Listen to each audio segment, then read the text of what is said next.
Entonces, como solamente falta el gobierno del anticristo y el gobierno de Jesucristo, entonces las personas están mezclando una cosa con otras y atribuyendo cosas del gobierno del anticristo, como la marca, el sello o el número de la bestia, a este tiempo, y lo que hacen es confundir a las personas. Y no solamente eso, robarle. Mire, ¿robarle qué? Robarle la esperanza.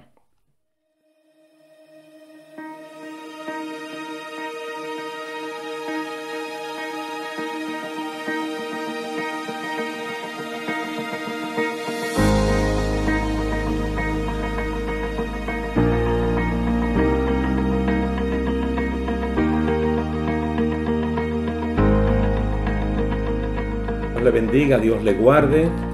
Gracias por estar ahí presente y gracias a Dios que nos da la oportunidad de continuar con esta serie de estudio bíblico acerca de la apostasía. En el día de hoy vamos a hablar acerca de la carta de Judas, la urgencia de la carta de Judas. Judas es uno de los libros más pequeños también del Nuevo Testamento. Tiene un solo capítulo y vamos a leer los versículos 3 y 4. Dice: amados, por el gran deseo que tenía de escribiros acerca de nuestra común salvación, me ha sido necesario escribiros para exhortaros a que contendáis ardientemente por la fe que ha sido una vez dada a los santos.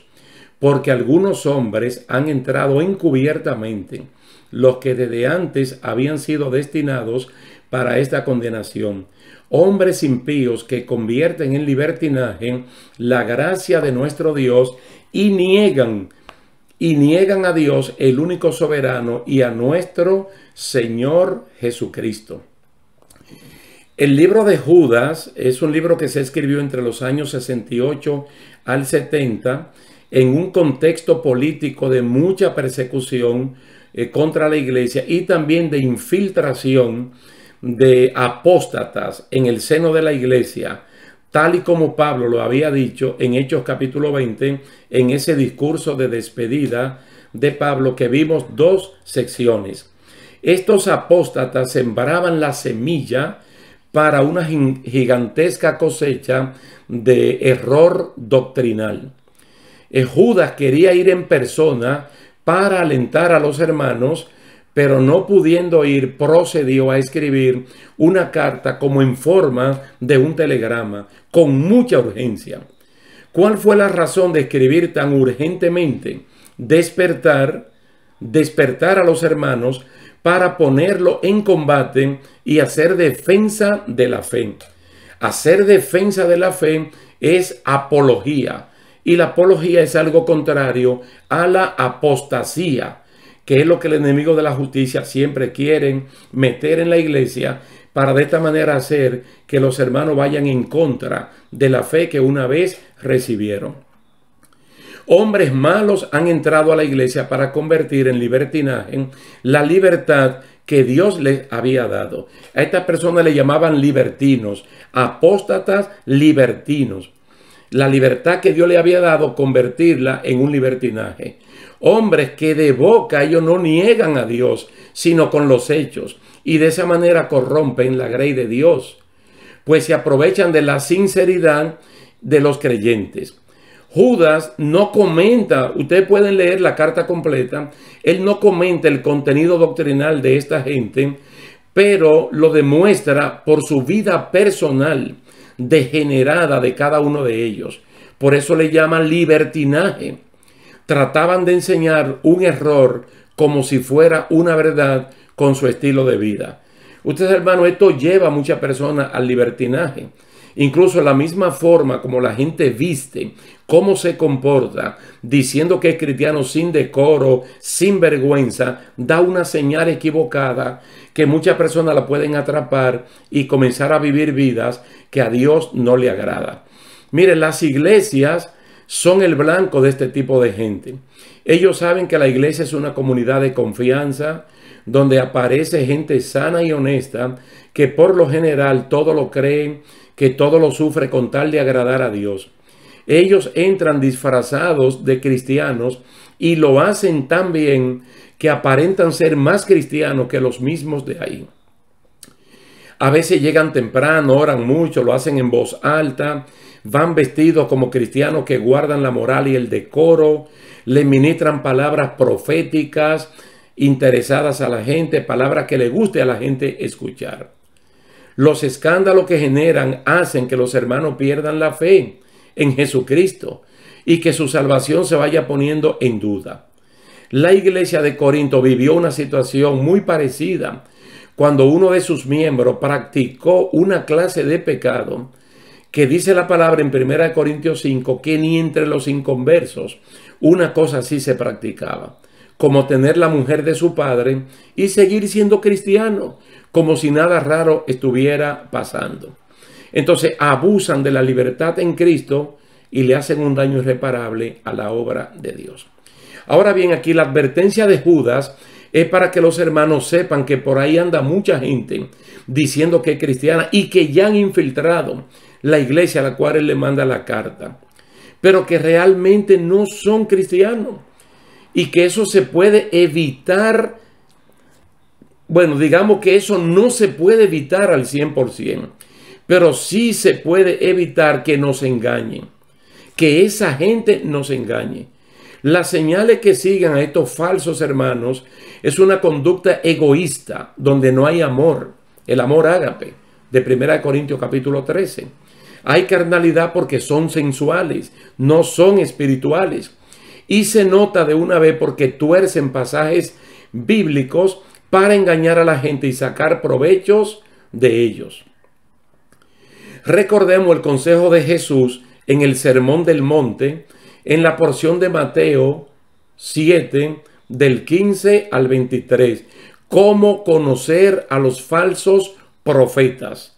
Cuidaos de los falsos profetas que vienen a vosotros con vestidos de ovejas, pero por dentro son lobos rapaces. Por sus frutos los conoceréis. Se da cuenta, no por su doctrina, sino por el estilo de vida. ¿Acaso se recogen uvas de los espinos o higos de los abrojos? Así todo árbol bueno da frutos buenos, pero el árbol malo da frutos malos. Un árbol bueno no puede producir frutos malos, ni un árbol malo producir frutos buenos. Todo árbol que no da buen fruto es cortado y echado al fuego. Así que por sus frutos lo conoceréis. No todo el que me dice Señor, Señor, entrará en el reino de los cielos, sino el que hace la voluntad de mi Padre que está en los cielos. Muchos me dirán en aquel día, Señor, Señor, ¿no profetizamos en tu nombre? Y en tu nombre echamos fuera demonios, y en tu nombre hicimos muchos milagros. Y entonces les declararé, jamás os conocí. Apartaos de mí los que practicáis la iniquidad. ¿Se da cuenta? Porque Judas le está diciendo a esta persona, mira, no es la doctrina de ellos, sino su estilo de vida, su conducta, lo que indica que estas personas son libertinos y lo que están promoviendo es apostasía dentro de la iglesia. Mire, todo parece indicar que lo que Pablo advirtió en Hechos 20 ya es una realidad en la carta de Judas, que esta gente está haciendo estragos en la comunidad de creyentes y que la fe está en peligro de zozobrar. Judas pasa de la preocupación de la entrada de hombres malos a la retención de la santísima fe que una vez fue dada a los santos. Una fe genuina que llegó a ellos por escuchar un evangelio limpio, solo interesado en la salvación de los hombres. Judas recalca que hay que prestar atención a la palabra de Dios predicada por los apóstoles de Jesucristo. Una palabra que no solo fue predicada, sino confirmada porque por los hechos, por el testimonio de hombres y mujeres que prefirieron morir antes de ver mancillado el llamado de Dios. Mira, había una clara diferencia entre los apóstoles de Jesucristo que predicaron la palabra de Dios y los hombres malos que entran encubiertos de ministros buenos. Pero así como no se recogen uvas de los espinos e higos de los abrojos de la hierba, Así pasará con esta gente, que a pesar del daño que puedan hacer, tienen como destino la condenación eterna. Usted sabe, mire, que en la puerta de los edificios donde se reúne la iglesia de Dios, no se pueden colocar servicios de vigilancia para que solo entren los creyentes maduros que quieren adorar a Dios y aprender de su palabra. No podemos hacer distinción entre incrédulo que llega y creyente que viene como miembro activo de la congregación. La puerta de la iglesia, la puerta del edificio están abiertas para todo aquel que quiera llegar. Siempre está la buena fe del pastor, de la pastora, de los líderes en invitar incluso amigos del vecindario, de la zona, para que vayan a la iglesia. Pero lo que tenemos que estar es atento y vigilante de lo que se predica y de lo que se enseña, para seguir así los pasos de los judíos de Berea cuando el apóstol Pablo estaba allí predicando y enseñando, que ellos con solicitud recibieron la palabra y escudriñaban en las escrituras lo que Pablo les enseñaba. Al lugar donde se congrega la iglesia tiene acceso todo el mundo, todo tipo de gente sin distinción de clase, y no podemos comenzar a hacer ningún tipo de diferencia, como dice la palabra en Santiago capítulo 2. Si entra un andrajoso regularmente vestido o mal vestido, o entra una persona con ropa elegante, no podemos hacer diferencia. Porque el diablo, según dice 2 Corintios capítulo 11, él se viste como ángel de luz, y sus ministros se visten de la misma manera con el objetivo de engañar y luego lograr que la gente apostate de la fe en Jesucristo por su pésima conducta. O sea, lo que no se puede permitir es que personas que no profesan las doctrinas apostólicas impartidas por el Señor Jesucristo sean colocados como los medios por los cuales la iglesia debe ser edificada en un sermón o en una enseñanza. Tanto el nuevo creyente como el que llega como invitado para tener una participación en la iglesia tiene que ser alguien que uno conozca y que tenga madurez. Que tenga madurez en Cristo Jesús y que puede predicar o enseñar y testificar bajo la cobertura del pastor que lo está invitando. Hay que tener cuidado en no negociar los requisitos espirituales de los candidatos a ocupar puestos de liderazgo en la iglesia local. Porque la Biblia lo dice muy claro en la primera carta a Timoteo. Si estos se negocian, entonces los hombres encubiertos entran en posición de liderazgo y acaban con el rebaño. Recuerden que Hechos capítulo 20, el apóstol Pablo dice: vendrán lobos que querrán entrar, impídanlo. Pero de dentro de ustedes se pueden levantar personas que le hagan daño a la iglesia.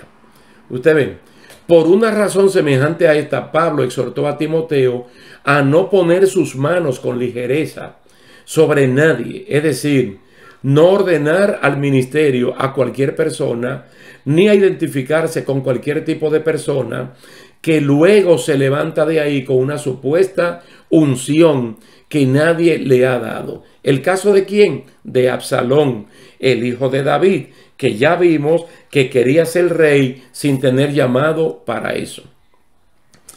Miren, aquí se aporta otra de las características que tienen estos hombres impíos que entran a la iglesia como cristianos. Cambiar la libertad en Cristo por el libertinaje de hacer lo que le venga en gana. Miren, esta gente no se sujeta. No hay régimen de sujeción para ellos y manifiestan sus reales intenciones de carnalidad y de amor, muchas veces por el dinero. Doctrinalmente enseñan que la gracia de Dios cubre todos los pecados, que mientras más se peca, más se manifiesta la gracia de Dios, y así sucesivamente. Entonces, a estas personas, el liderato de la iglesia local tiene que prestar atención para que no haga un daño irremediable en la casa del Señor. En Proverbios 27, 23, la Biblia nos manda a ser diligentes y a conocer el estado de las ovejas y a mirar por el cuidado del rebaño. Usted sabe, y otra vez nosotros recordamos que los hermanos de Éfeso, como está en Apocalipsis, capítulo 2, verso 2, dice que ellos no se dejaban engañar de aquellos que decían que eran apóstoles, pero que no lo eran. Dice que ellos los probaban. Quiere decir que había una manera, había una técnica, había una forma de comprobar si esta persona eran o no eran, de qué denominación son, a qué congregación pertenecen, dónde fueron ordenados al ministerio. Es decir, dónde está su carta de recomendación, su carta de afiliación. Hay métodos. También probar su conducta, su palabra, las intenciones de lo que dicen y hacen. Si buscan el beneficio de la obra de Dios o si la gloria de Dios. Yo le hablé de Timoteo. En la carta a los Filipenses, Pablo dijo, solo puedo mandar a Timoteo porque es el único que tiene una real preocupación por la obra de Dios. Le hablé de Ananías, Ananías con H, aquella persona que Nehemías lo destaca porque era un hombre de verdad por encima de los demás. Entonces uno tiene que tener cuidado con eso. Amén. Dice, aunque vengan los escándalos, queda claro que esos disturbios se producen por falsos creyentes.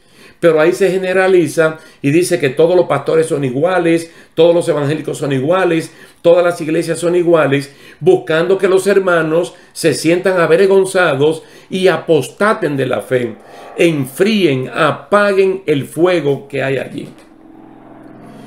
Mire, la Biblia Plenitud de la versión Reina Valera del 60 trae una importante sección al final del libro de Judas que nos ayuda grandemente a conocer a los falsos creyentes y a los falsos líderes.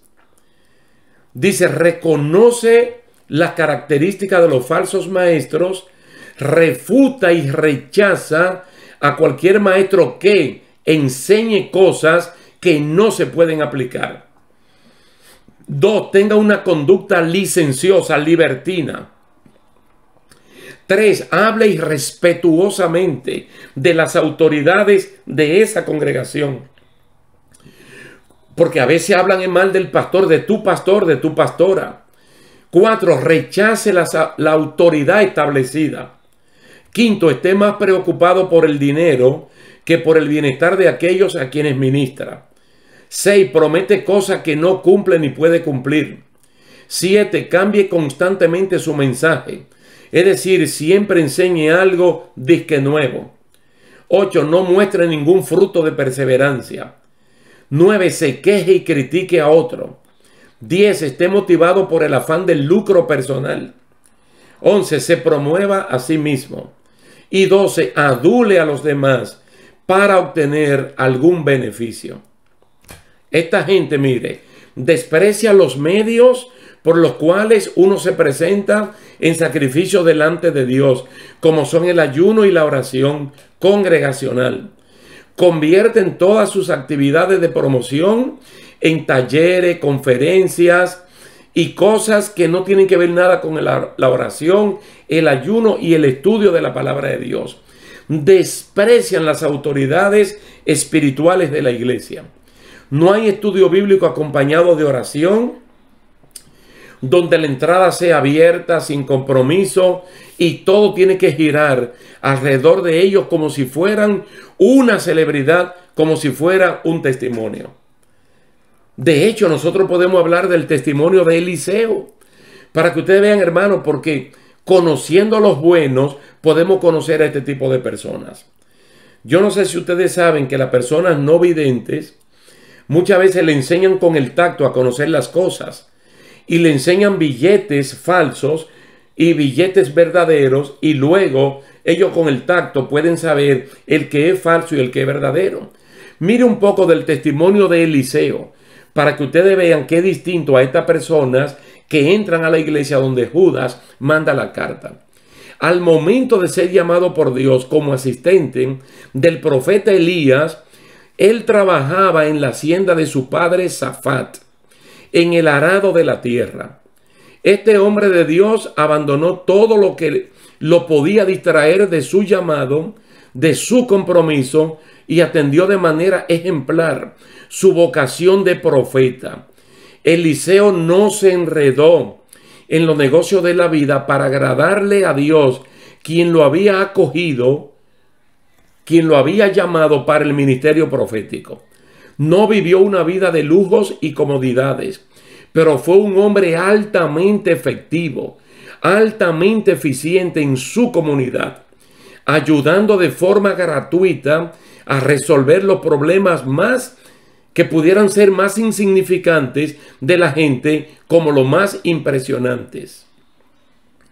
Al final de su carrera fue de visita a Damasco, la capital de Siria, para saber del rey, su estado de salud y para saber cómo estaba Naamán. Y cuando entró en la ciudad, ¿sabe cómo era que lo llamaban? No era por su nombre de Eliseo, sino que lo llamaban como el varón de Dios, como el hombre de Dios.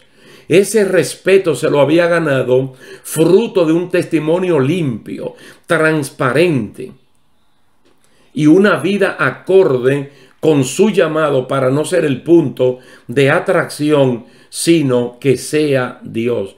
Esta gente de los cuales Judas dice que hay que cuidarse y defender la fe, jamás van a actuar así. Porque, hermano, la apostasía es ir en contra de la fe. Y cuando este tipo de personas que dicen que son, pero no son, se meten a la iglesia y comienzan a marcar estilo de vida con su forma de ser, van a hacer que otros queden influenciados. Uno dice, pero ¿y por qué este hermano ha cambiado? ¿Por qué esta familia ha cambiado? Porque apareció una persona. Primero que el pastor no sirve, que la pastora no sirve, que allí no enseñan esto, que no lo otro. Y sonsacan a la persona, como dice el discurso de Pablo en Hechos capítulo 20. Por otra parte, mire, diferente a Eliseo, tenemos como prueba de un mal ejercicio ministerial lo escrito por Pablo a los creyentes de Corinto, que ya se habían dejado timar, engañar por los apóstoles fraudulentos, quienes lo habían, miren, esclavizado, haciéndolo dependiente de ellos, pues solo recibían si ellos hablaban. Es decir, si estas personas hablaban, ellos son los únicos que hablan de parte de Dios. Igual que Coré, que Datán, que Abirán y que On, que ya Dios no habla por Moisés ni por Aarón. Ya habían devorado como lobo. Ya lo habían devorado, siendo ellos como lobo y aquella persona como ovejas, sin misericordia. Le habían robado todo. Se habían enaltecido, convirtiéndose en celebridades. Y en lo moderno, como le dije, Coré, Datán, Abirán, lo habían abofeteado. Todo está en 2 Corintios capítulo 11. Pablo, como se pudo notar, concuerda con la característica de esta gente, tal y como fueron expuestos por Jesús y por Judas. Es decir, lo que dice Pablo concuerda con lo que dice Judas y con lo que dice Cristo en el Sermón del Monte. En el Sermón del Monte.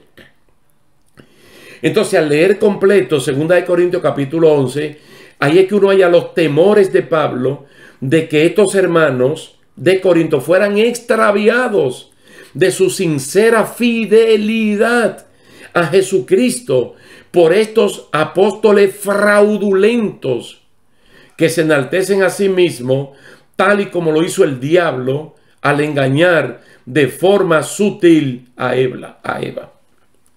Entonces Pablo entra en el desarrollo de su ministerio mientras estaba en Corinto para darle las pautas de lo que es un verdadero y un falso. Como los billetes, que el no vidente por el tacto tiene que saber cuál billete es falso y cuál billete es verdadero. Entonces él procede a explicarle todo ese tipo de cosas. Ahora, noten, hermanos, que aquí, en el punto que estamos hablando de Judas, que usted puede leer la carta completa porque es bien corta, pero nosotros solo leímos los versículos 3 y 4. Él le está hablando de la defensa que uno tiene que hacer de la fe que una vez fue dada a los santos. Por eso esta sección se llama la urgencia de la carta de Judas. Hombres han entrado encubiertamente, hombres que convierten en libertinaje la gracia de Dios y por su conducta niegan a Dios. niegan al único soberano y niegan al Señor Jesucristo, trayendo escándalos a la obra de Dios. Entonces le dice que hay que luchar ardientemente por la fe que una vez fue dada a los santos. Ahora, ¿cuál es la vía por la cual viene la fe? La Biblia dice que la fe viene por el oír la palabra de Dios. Entonces la palabra no es del hombre, la palabra es de Dios. Entonces la palabra es fidedigna. Pero como estas personas convierten en libertinaje la gracia de Dios, comienzan a distorsionar lo que dice la Biblia y a convertir el evangelio en el evangelio de ellos. No es que hayan dos ni tres, uno, pero ellos lo dañan. Entonces echan a perder la obra de Dios. Tenemos que tener mucho cuidado, hermanos, y atender lo que nos está diciendo aquí la palabra, porque la apostasía no solamente es escatológica, como ya se lo dije, la apostasía se está viviendo en el momento que yo le estoy hablando. Tú no la puedes impedir, pero puede impedir que ella haga daño en tu vida. Y lo que tú y yo tenemos que hacer es seguir creciendo en el conocimiento de nuestro Señor y Salvador Jesucristo.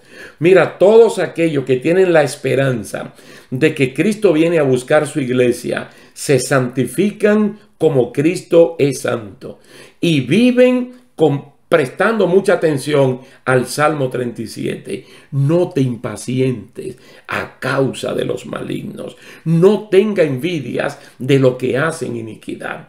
Tú tienes que deleitarte en Dios, encomendar tu camino al Señor, hacer el bien, disfrutar, orar, encomendar a tu Dios y tranquilamente esperar en Él. Vamos a dejarlo hasta aquí dándole gracias, gloria y honra al Señor y a ustedes también por su atención prestada, esperando que la próxima semana podamos vernos de nuevo. Que Dios le bendiga, que Dios le guarde y hasta la próxima. Mire, hay que abrir los ojos ante tantas fórmulas mágicas de hacer dinero y de hacer que la iglesia crezca numéricamente.